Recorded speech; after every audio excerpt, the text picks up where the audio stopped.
Très bien.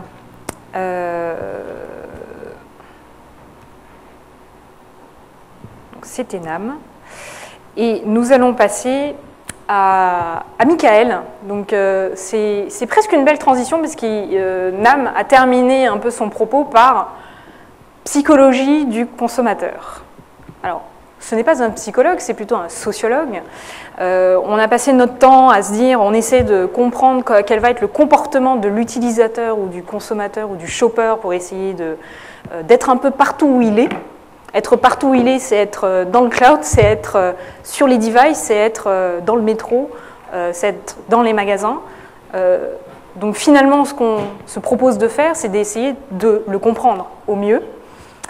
Et donc on se propose d'essayer de décrypter un petit peu tout ça, l'écosystème consommatoire, avec Michael.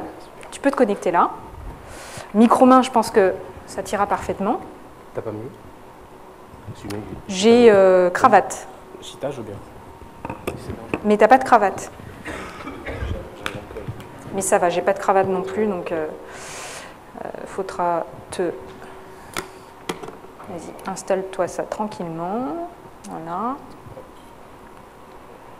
Et ça devrait passer dans la poche.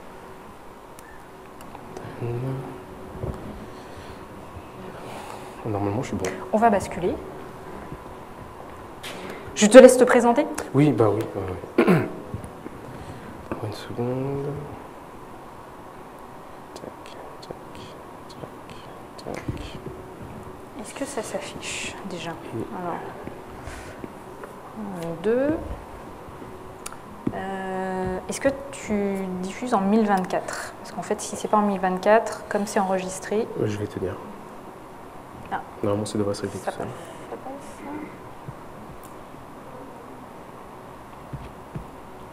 Ouais. Et donc là...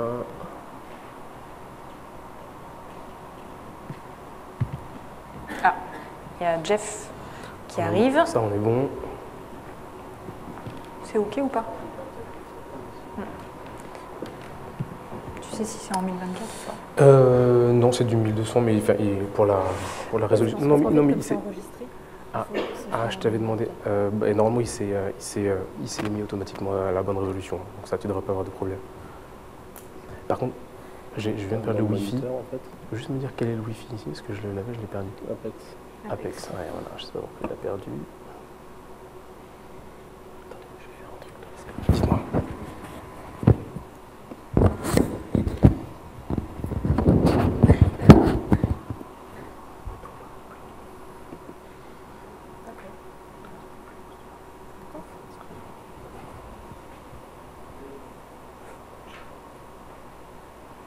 Moi, je suis bon. Bien sûr, bien sûr. Avant que je remonte, que ça soit dans le moniteur. Ouais, menu. Vous êtes là.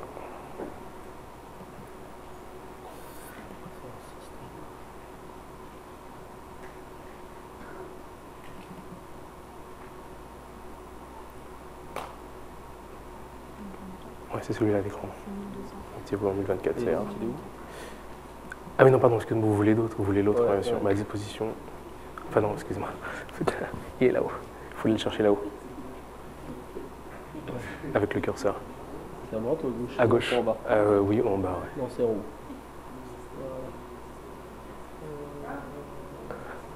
Ah bah non, parce que votre moniteur, il prend pas le 1024, donc il fait que du 1200. Attendez. Ah si, c'est vrai. Tic, tic. Annulé. Vous voulez quoi? 1024, 60 Hz, ça? Ok. Sinon, on n'a pas d'image dans le... D'accord. Ok. Et... on va voir ce qu'il dit. Bah là, on y est. Je ne vois pas là-haut, c'est bon? Excusez-nous de ce petit calage technique, parce que comme c'est screencasté, il faut absolument que ce soit dans la bonne résolution. Sinon, on ne voit rien. Et ça serait dommage de louper ça. Voilà. Alors, quelle heure il est? Tu as mon retour d'écran quelque part? Je n'ai pas de retour d'écran. Il est moins 10. Ok. Bonjour à tous, merci beaucoup d'abord de me prêter votre attention. Je m'appelle Michael Dandrieux, je suis directeur associé. En dessous, c'est mon email, pour les gens qui arrivent à le voir, c'est volontairement pas très lisible pour limiter le flux, dans un petit cabinet d'études qui s'appelle Eranos et qui fait de la sociologie de l'imaginaire. Je suis né en 1979 et j'ai tendance les dernières années à l'écrire pour permettre aux gens de comprendre de quelle génération je suis et avec quel œil je regarde les nouvelles technologies. J'ai 3 cordes principales à mon arc. La première, c'est que je fais de la recherche en sociologie de l'imaginaire et j'ai eu l'honneur de recevoir il y a 4 ans maintenant la direction éditoriale d'une revue qui s'appelle Les Cahiers européens de l'imaginaire, qui a été fondée en 88 par Gilbert Durand et Michel Maffezoli. Et sous ma garde, on a publié un premier numéro sur la barbarie, qui était quelque chose sur l'Europe, un numéro sur le luxe en plein milieu de la crise, un numéro sur la technique et la magie. On a eu des beaux articles, notamment un article de Chris Anderson, le directeur éditorial de la revue Wired.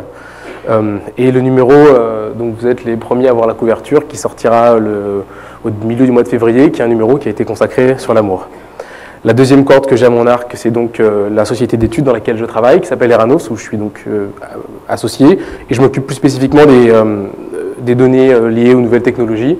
Et ce qu'on fait à Eranos, c'est qu'on utilise cette sociologie qui est un peu particulière, qui s'appelle la sociologie de l'imaginaire, et qui essaye de comprendre qu'est-ce qui, par le dessous, et on va le voir un petit peu aujourd'hui, qu'est-ce qui, par le dessous, déclenche et agit plutôt que de manière rationnelle, de manière imaginaire, des comportements d'achat notamment. La troisième corde que j'ai à mon arc, c'est que je m'occupe d'une petite structure qui s'appelle Café Central. On fait de la tech, grosso modo, je travaille avec des gens qui fournissent des sites web à Renault, ADS, on est très content d'avoir la référence du fooding, etc., etc. Et pour moi, c'est important aussi parce que ça me permet de garder les mains dans le cambouis, et donc de ne pas parler de n'importe quoi sans savoir ce dont je parle. On va aujourd'hui parler du purchase funnel. Alors s'il devait y avoir qu'un sujet, ce serait celui-là. En bon universitaire, on essaie de définir les choses dont on parle. Qu'est-ce que c'est que le purchase funnel? Bien évidemment, moi je suis en rupture vis-à-vis de la journée que vous avez passée aujourd'hui, donc j'arrive à l'instant, parce qu'on est en bouclage malheureusement. Donc vous avez probablement vu ça 10 fois, mais je suis obligé de le répéter pour moi-même savoir de quoi je parle et avancer dans mon propos. Le purchase funnel, c'est le parcours théorique d'un consommateur entre le moment où la marque ou le produit a attiré son attention jusqu'au passage à l'acte. Ce qui veut dire que si on reprend donc, ce modèle AIDA qui a été défini par Elias Intelm entre 1898 et qui a été ensuite raffiné jusqu'au début des années 1900, attirer l'attention, maintenir de l'intérêt, créer du désir, obtenir un résultat. Donc le modèle AIDA. Si on le traduit de manière graphique, on obtient donc cet entonnoir, c'est-à-dire la prise de conscience par le public d'un produit, de l'existence d'un objet, de l'existence d'un service, et puis ensuite la construction et le maintien de l'intérêt dans un système compétitif. Enfin, la production du désir, de faire en sorte que la personne qui connaisse l'objet ait envie de l'acheter, et enfin, le passage à l'action. Donc vous voyez, ça produit une espèce d'entonnoir, un truc qui descend comme ça jusqu'au moment où il y a ce moment a priori de synthèse qui est le passage à l'acte et l'acte d'achat. Donc c'est une espèce de grand entonnoir dans lequel l'achat est vu comme une synthèse, comme un moment, non pas comme un paysage ou comme une durée, mais comme le but absolu du fait d'avoir mis énormément de personnes, énormément d'utilisateurs dans un seul même discours. Donc, comme dans la société dans laquelle je travaille, tout commence toujours par des discussions dans un club où on accueille les gens et où j'ai eu l'honneur d'accueillir Dayung il n'y a pas longtemps. Je suis rentré au bureau, on m'a demandé de travailler sur le purchase funnel, je ne suis bien évidemment aucune idée de ce que c'était, et j'ai demandé à mes collaborateurs, mais alors, qu'est-ce que c'est un purchase funnel? Et il y avait quelqu'un qui s'appelle Aurélien Fouillet, à côté de moi, qui a parlé, Aurélien Fouillet qui est consultant chez nous, qui est né en 1982. Et Aurélien m'a répondu, alors moi je dirais en français, purchase funnel, on traduirait ça par écosystème consommatoire. Alors c'est intéressant, c'est un terme que je n'ai pas trouvé sur l'internet, je pense qu'il n'existe pas. Aurélien l'a probablement inventé pour moi et pour que j'arrête de lui poser des questions et pour qu'il puisse continuer à travailler. Mais c'est intéressant, c'est que si je reviens à mon schéma, le schéma d'avant, et que je revois ce modèle AIDA, je me rends compte que du point de vue du sociologue, le purchase funnel, qui est donc un entonnoir, devient un écosystème consommateur. On prend de la distance et on rajoute dessus un écosystème. C'est-à-dire une grande barre, une plage, quelque chose d'ample, de souple, dans lequel on va mettre généralement, comme c'est un sociologue, je m'y attendais, du social. Donc, en ayant vu ça de la part d'Aurélien, je me suis dit qu'aujourd'hui on allait parler exactement de cette chose-là, c'est-à-dire qu'est-ce qui se trame, en tout cas pour le regard du sociologue, autour du purchase funnel, et qu'est-ce que c'est finalement qu'un écosystème consommatoire. Et on va faire ça au travers de 2 paraboles ou de 2 histoires, qui sont des choses qui sont très concrètes. La première, c'est le point de vue du marché, et on va parler de l'obsolescence programmée, qui est un sujet qui me passionne. Et la deuxième, ce sont les consommateurs, Et on va parler de l'exemple d'un écosystème incompris sur lequel je vous laisse la surprise. Et comme je le dis toujours, c'est-à-dire je dis toujours que je ne le fais jamais, mais je le fais toujours, je vous délivre la conclusion avant la fin de la discussion, mais cette fois de manière un peu cryptique. La conclusion étant, et on verra si j'arrive à retomber sur mes pattes, vous y étiez avant que d'y entrer, et vous y serez encore lorsque vous en serez sorti. A priori, les gens qui ont fait une terminale L il y a quelques années savent qui a écrit ça. Je ne crois pas que vous arriverez à deviner pourquoi, et je m'en félicite, ça me permettra de ne pas vous voir sortir pendant la discussion. On commence. L'obsolescence programmée, c'est-à-dire l'écosystème consommatoire du point de vue du marché. Qu'est-ce que c'est que l'obsolescence programmée? Tout en sociologue, je commence, je vais sur Wikipédia, je donne mes sources, le 10 janvier, il y a 2 jours. L'obsolescence programmée était, qui sait si ça n'a pas changé, aussi appelée donc la désuétude planifiée, que moi j'appelais la sénescence programmée aussi, que les biologistes appellent plutôt la sénescence programmée, avec un entame un peu plus cellulaire. C'est l'ensemble des techniques visant à réduire la durée de vie ou d'utilisation d'un produit afin d'en augmenter le taux de remplacement.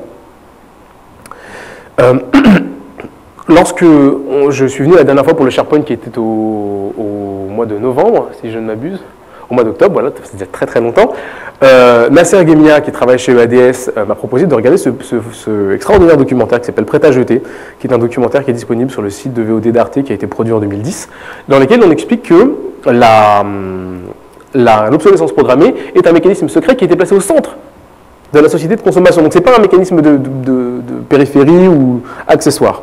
Le premier exemple que donne ce documentaire, c'est l'exemple de cette extraordinaire ampoule. Ampoule à incandescence de la caserne des pompiers de Livermore, qui brûle depuis 1909, qui a été produite donc il y a plus de 100 ans, et qui a brûlé donc à peu près 1 million d'heures, si la légende est correcte, qui, pour l'anecdote, et je la trouve amusante, a déjà survécu à 3 webcams qui la diffusent et qui enregistrent et qui la montrent sur le web.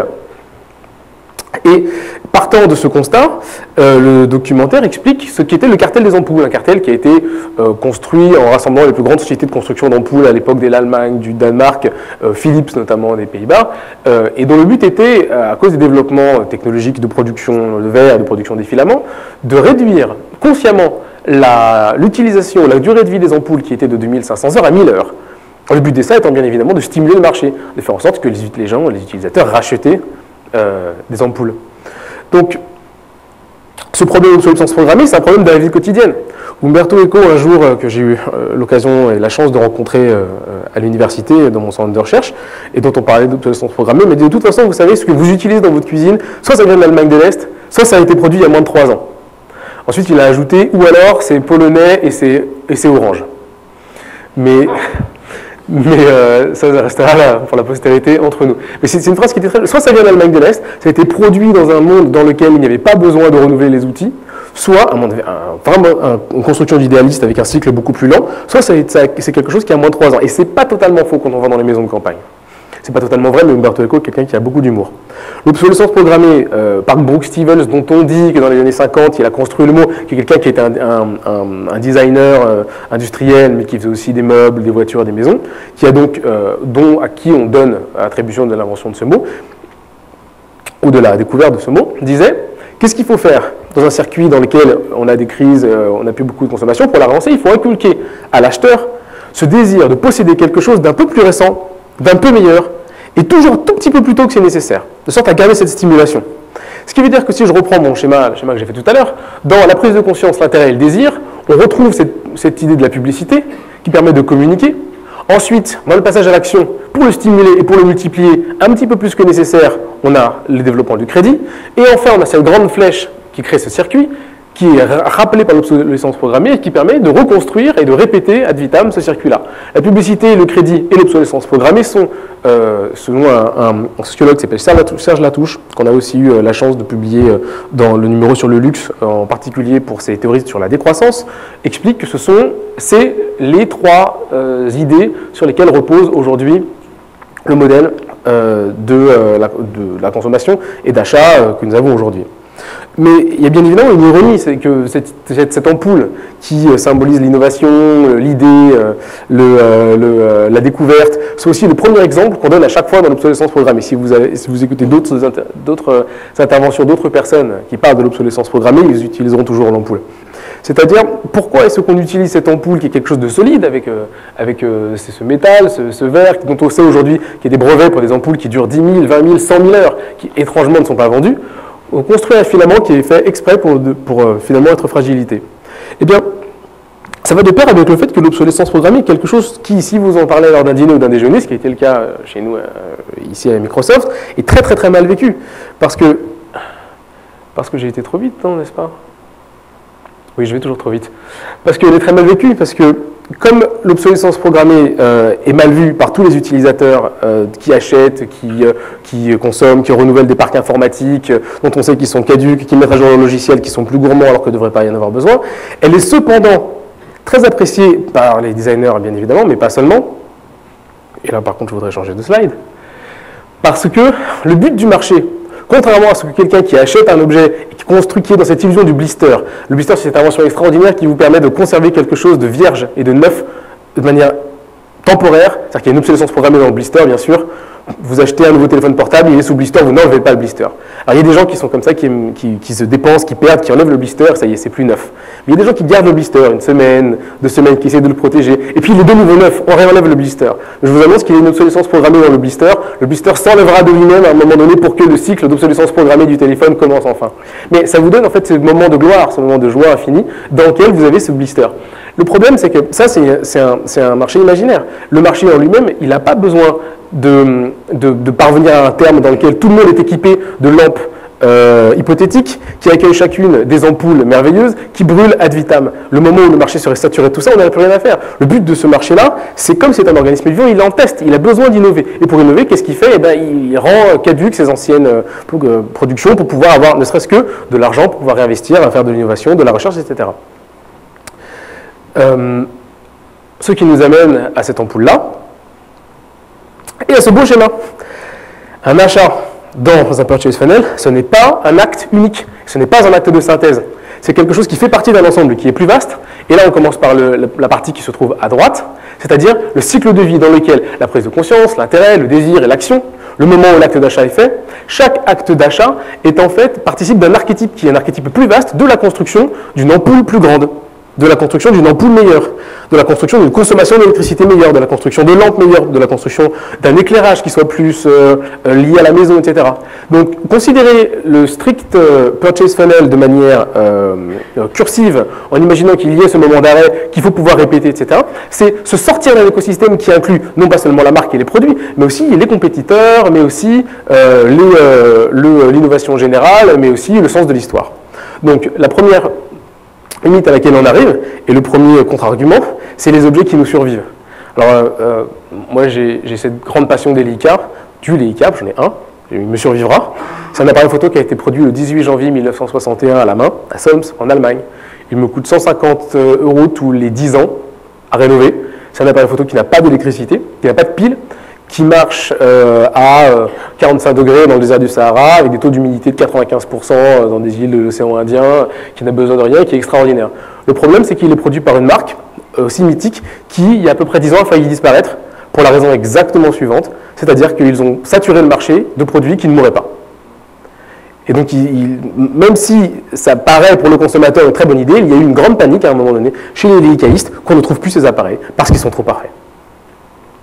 De marché dit donc, si je fais une petite conclusion à cette première partie, l'acte d'achat, qui n'est pas un acte synthétique, c'est un acte contingent à l'écosystème consommatoire. La seule chose qui compte, c'est la perpétuation de ce système lui-même.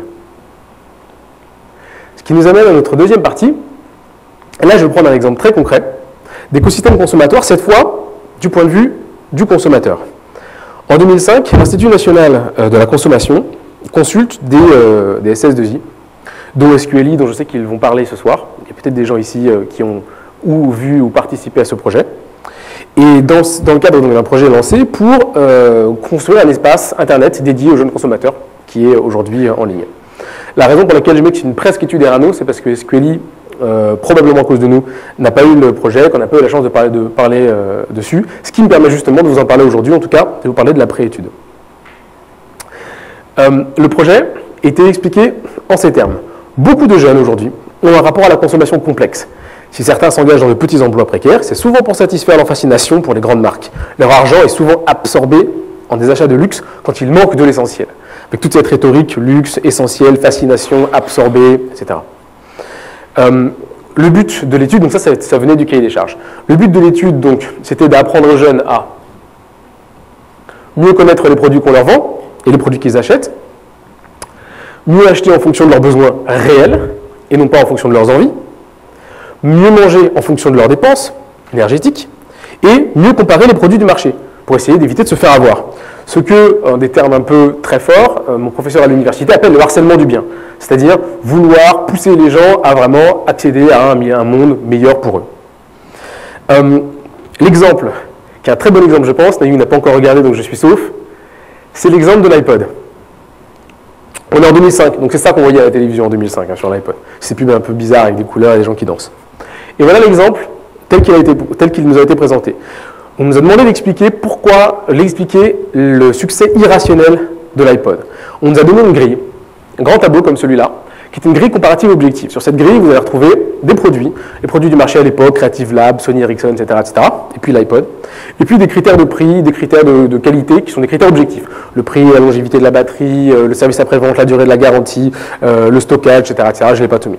Et grosso modo, on nous a donné cette grille en disant, voilà exactement ce que nous, les gens ont fait des études, donc c'est l'INC, et voilà les études qu'on a fait, et voilà ce qu'on a trouvé. Donc il y en avait un Creative Labs, voilà, la batterie ne marchait pas bien, mais tout était vraiment bien, le marché était mûr, les prix baissaient, les compétiteurs étaient honnêtes, etc. Et puis quand on a regardé l'iPod, évidemment, c'était plus cher, la batterie était moins bonne, on ne pouvait pas la changer, l'espace de stockage était plus petit. Donc ça ne marchait pas, et les gens de l'INC n'arrivaient pas à comprendre. Ce qui fait que la demande de l'étude, quand on est venu la reformuler, c'était pourquoi, malgré le fait que le produit soit objectivement moins bon, les consommateurs continuent à le préférer aux autres. Et en fait, la question cachée dessous cette étude, c'était pour les aider à produire leur site, comment, puisque le produit est objectivement moins bon, persuader les consommateurs à ne pas l'acheter et à acheter autre chose dont on estime qu'il est meilleur. Donc nous, ce qu'on a fait, on a appelé la sociologie de l'imaginaire, qui est une sociologie qui travaille sur les phénomènes quotidiens, et on s'est posé la question, qu'est-ce que c'est que, pour cette préétude, qu'est-ce que c'est qu'un iPod, un baladeur, qu'est-ce que ça fait? Voilà. L'usage, c'est ça. Un iPod, un baladeur, c'est un produit qui sert à écouter de la musique dans la rue.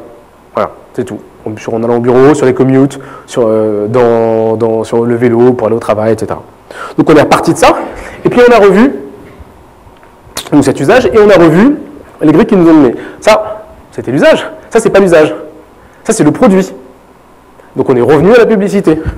Et on s'est dit, mais alors, trouvez l'iPod dans la photo. Mais eux nous ont dit, mais bien sûr, l'iPod il est là. Mais non, l'iPod il n'est pas là. Ce que les gens achètent, c'est pas le produit, le machin, le truc, le design, etc. Et encore, ce que les gens achètent, c'est ça. Moi, je veux que lui. Je vais être en train de marcher dans la rue et je vais être très content. Et donc, en faisant cette préétude et en posant des questions, on s'est demandé qu'est-ce que c'est que cette écouter de la musique dans la rue. Et les gens nous ont répondu. Voilà la question qu'on a demandé, qu'est-ce que c'est qu'écouter de la musique dans la rue? Et les gens nous ont répondu, ouais, mais je veux être le roi du monde. Je veux marcher, je veux que ça me transforme l'expérience de la rue, je veux avoir l'impression d'être cool, je veux écouter la musique qui me plaît, je veux que ça me ramène des souvenirs, je veux que ça me motive, je veux que ça transforme mon expérience de commute de tous les matins, je veux que ça me rassérène le soir quand je rentre chez moi. C'est-à-dire que écouter de la musique en mobilité, c'est transformer l'expérience de la rue. Et ça n'a absolument rien à voir avec l'objectif, le produit lui-même, la batterie. Il n'y a pas de batterie là-dedans. Les nombres de gigas, de mégas, il n'y a pas de nombre de gigas là-dedans. Par contre, il y a d'autres choses. Il y a le fait que quand vous êtes dans la rue et que vous avez un truc chouette, c'est super, ça voit, les gens le voient, vous avez un truc chouette. Donc ça transforme l'expérience de la rue. Quand vous aviez des écouteurs blancs à l'époque, parce que maintenant c'est exactement l'inverse, mais quand vous aviez des écouteurs blancs à l'époque, les gens savaient que vous aviez des écouteurs blancs, donc vous étiez un peu cool. Quand vous aviez un truc que personne d'autre n'avait, vous étiez un peu cool aussi. Tout ça participe de la même expérience. C'est-à-dire que toutes les caractéristiques objectives ne rentrent pas du tout en compte avec ça. Et le meilleur exemple qu'on nous a donné, c'est l'exemple du CD qui saute. Vous avez probablement eu un baladeur CD. À un moment donné, vous êtes le roi de la rue. Vous écoutez un truc super, vous avez le baladeur CD, il y a une marche, vous prenez la marche, le baladeur CD saute. La musique s'arrête, il y a 2 secondes, pendant laquelle il y a une panique absolue. Tout le monde vous regarde, on imagine, personne ne vous regarde. Tout le monde vous regarde et vous avez tout perdu. En un instant, l'expérience absolue d'être le roi du monde dans la rue s'arrête. Et là, le baladeur CD, la batterie, le machin, non, ça n'a rien à voir, les qualités objectives n'ont rien à voir. Et même ceux qui avaient des tampons, etc., continuent à sauter. C'est-à-dire que c'est l'usage, à ce moment-là, qui va primer sur le produit. On a essayé de leur expliquer ça. leur expliquer que la raison pour laquelle les gens l'achetaient de manière irrationnelle, c'est parce que c'était pas les gens qui regardaient le produit de manière irrationnelle, c'était l'INC qui regardait de manière irrationnelle la raison pour laquelle les gens regardaient le produit.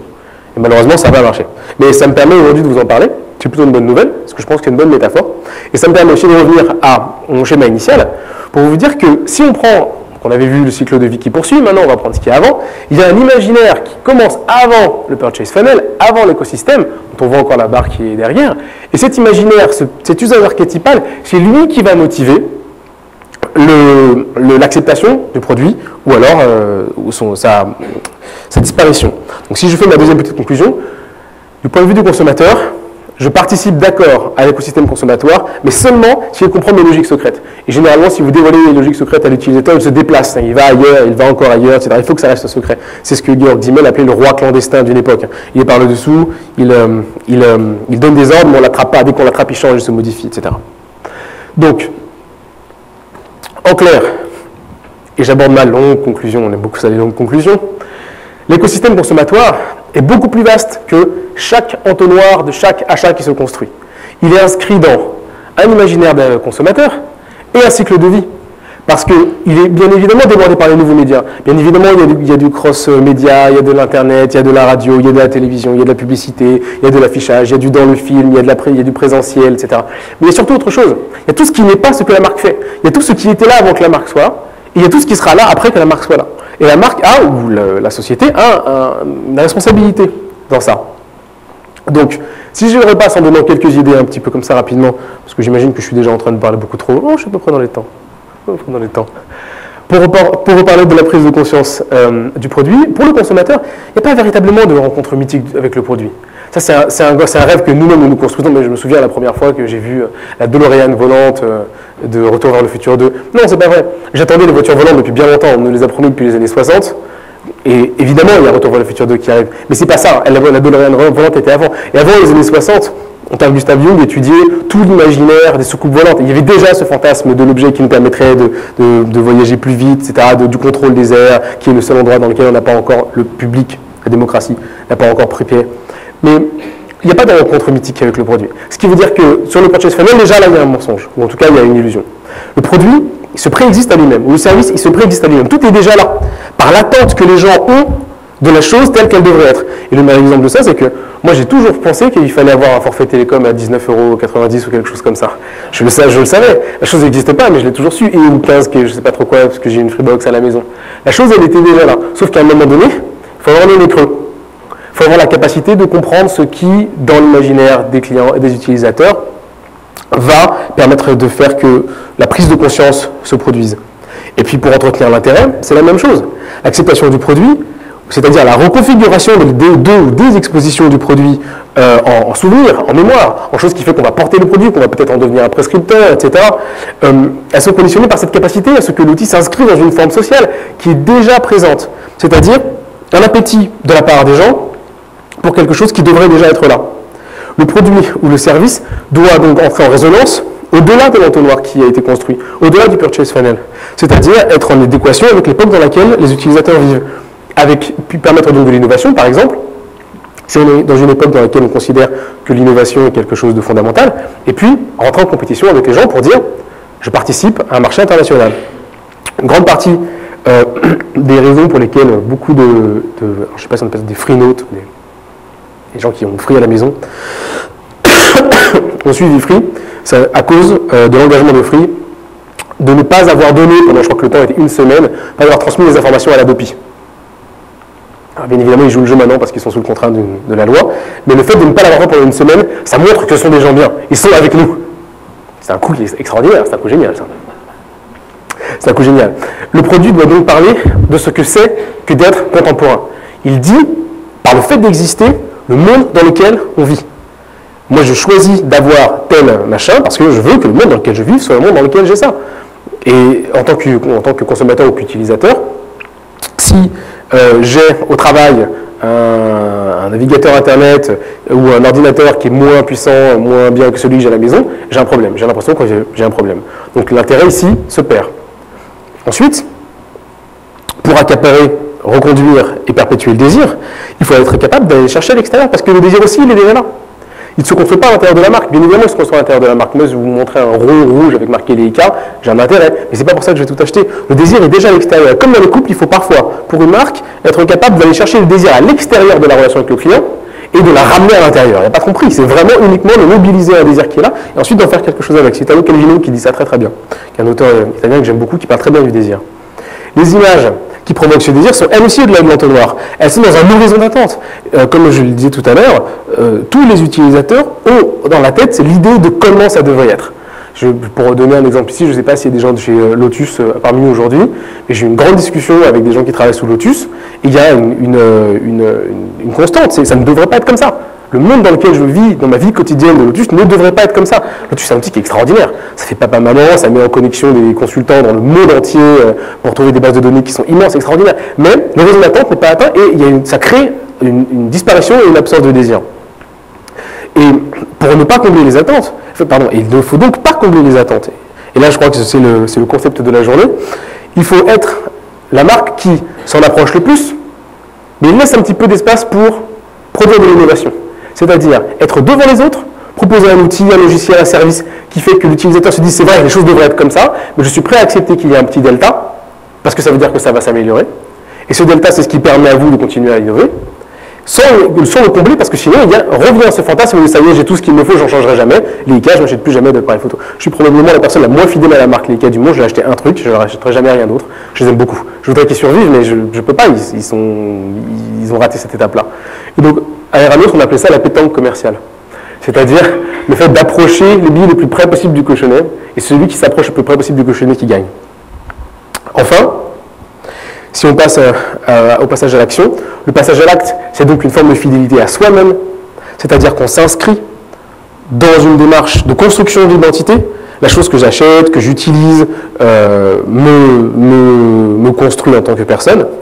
Moi, je disais, par exemple, je suis très content, je parlais à Nayoum, soyez pas étonnés du fait que je suis tout en Mac aujourd'hui, mais je suis très content de revenir à PC, l'univers PC et l'univers Microsoft, très récemment seulement, et je l'ai fait avec une grande honnêteté, et maintenant je suis très content de choses que je vois sur Microsoft, notamment Windows Mobile, qui est un truc absolument extraordinaire, que reviennent à me définir. Et inversement, je quitte les valeurs d'Apple dont j'ai l'impression qu'elles sont en train de vaciller, qu'elles ne me plaisent plus.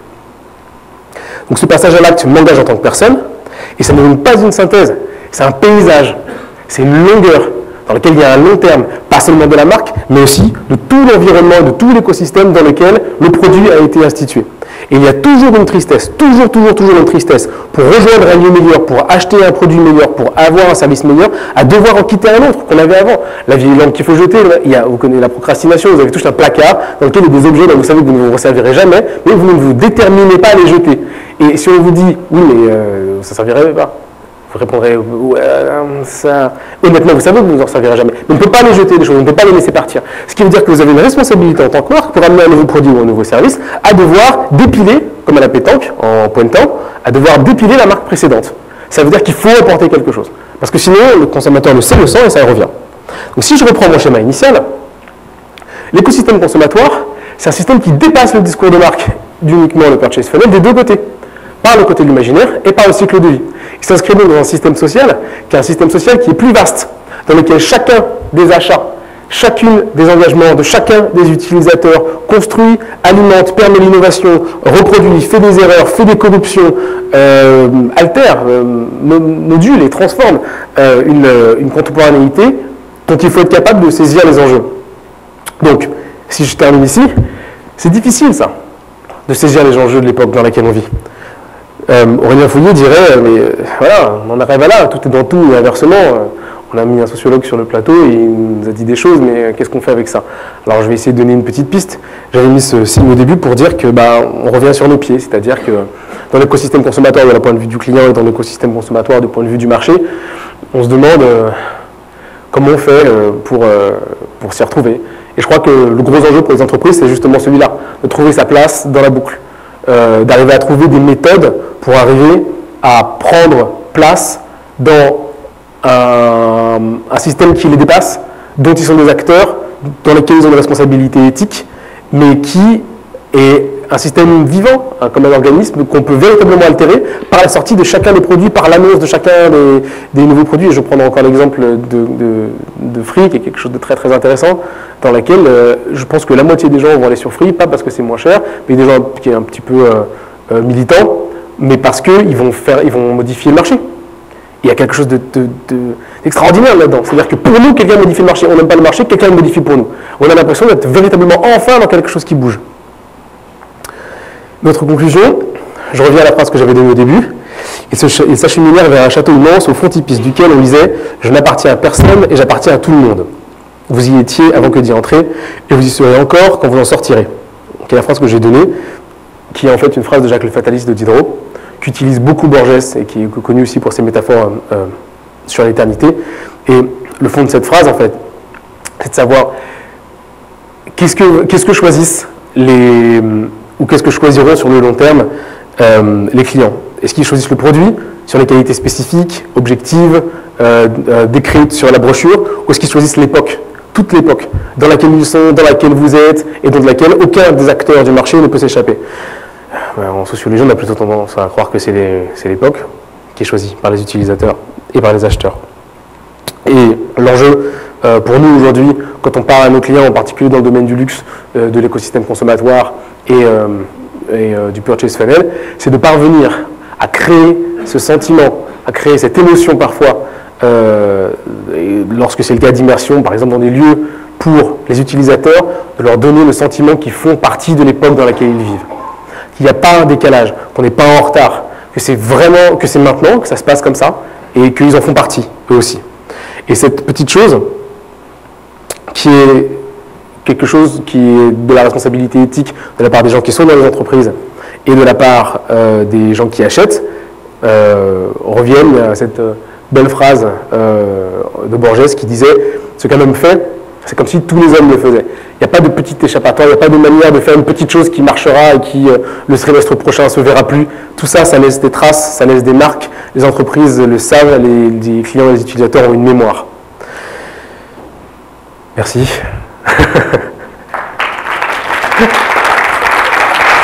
Merci beaucoup. Merci Michael. Alors je ne sais pas s'il y a des questions en salle, il y a eu pas mal de réactions, en tout cas de citations de ce que tu disais en live. C'est un peu différent de ce qu'on a vu jusque-là. Hein. Voilà, je voulais appuyer sur deux choses. La première, c'est grande réussite personnelle. J'ai dépassé que d'1 minute 30. Donc je suis un petit peu fier de cette partie-là. Et une deuxième chose, c'est que je sais que Manu m'invite ici avec dans la tête d'avoir quelque chose d'un peu différent. Je sais que vous avez aussi toute une journée dans laquelle vous avez des gens qui sont beaucoup plus à même, par leur spécificité professionnelle, de parler des autres enjeux. Vous en avez déjà parlé, vous en parleront. Donc j'ai pris le parti pris de parler de quelque chose d'un petit peu, alors je sais pas, c'est un terme que j'aime pas, mais en tout cas c'est là l'idée. Quitte à vous désarçonner, j'espère que je ne l'ai pas trop fait, et j'espère quand même que je l'ai fait un peu. Est-ce qu'il y aurait des questions dans la salle? Je crois qu'il y a des questions, il faut juste activer le micro et ce sera bon. La question est la suivante. Vous avez parlé de Free. Alors, moi, la question que je me pose, c'est à quel niveau, où tout ce que vous avez argumenté, qui paraît tout à fait très logique, peut se retourner contre l'entreprise? Par exemple, Free, il y a des gros problèmes d'assistance. On ne peut pas les joindre, on ne peut pas converser. Dans un monde donc ouvert, vous ne pouvez pas faire d'email, vous ne pouvez pas chatter, et il ne vous reste pratiquement rien que le téléphone. Et lorsqu'on vous pose la question du téléphone, on vous dit téléphonez à un numéro surtaxé. Alors jusqu'à quel niveau ceci pourrait éventuellement se retourner contre la dialectique que vous avez posée? Alors c'est une très bonne question et c'est effectivement une question de balance. C'est-à-dire que dans une certaine mesure, alors comme tout le monde, j'ai appelé le 1044 hier juste pour voir, pour le plaisir. Et pour le plaisir d'appeler, je ne comptais pas changer d'opérateur, juste pour voir. Et tout le monde l'a fait pour voir. C'est-à-dire qu'il y a un jeu. Et pourquoi on l'a fait? Parce qu'on voulait faire partie des gens qui appelaient le truc. C'est-à-dire qu'il y a beaucoup de gens qui, uniquement pour être, encore une fois, de son époque, être un bon contemporain. Jusqu'à combien de temps? Alors, effectivement, après, il y a le problème de la. Vous savez que dans les contrats free, comme on sait, vous avez des délais. C'est-à-dire que quand vous n'avez pas de communication, tout est coupé, c'est jusqu'à 8 jours. Ça veut dire que le free tolère à ce que les gens soient coupés totalement d'infrastructures, téléphone, internet, télévision et autres, pendant 8 jours. Bien sûr. C'est à partir de 8 jours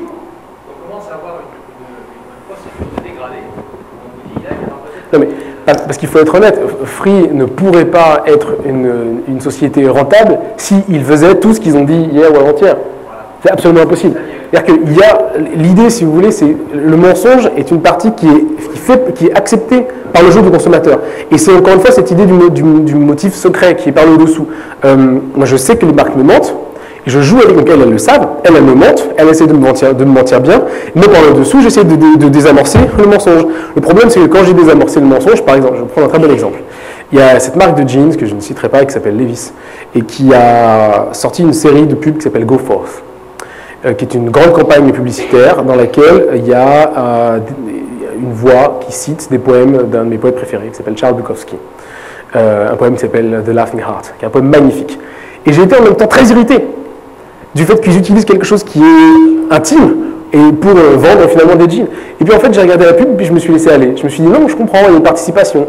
Ça m'a fait découvrir une lecture que je ne connaissais pas, je connaissais la lecture de Tom Waits. Donc ils m'ont menti, et moi aussi, je tolère le mensonge. Et là, il y a une participation. Donc ça, c'est la réponse à la question.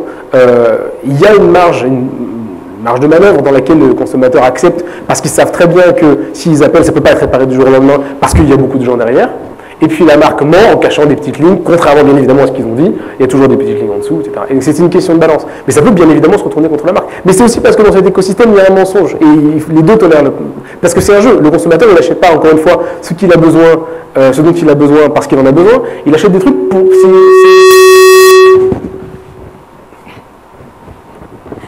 C'est ludique. C'est ludique, c'est-à-dire c'est un jeu, c'est une question de dépense. C'est uniquement parce que ça lui fait plaisir, ça l'amuse de dépenser de l'argent. Des fois, on a envie d'acheter des trucs. Voilà. Ce matin, c'est les soldes. J'habite entre le 1er et le 2e arrondissement, c'était marrant.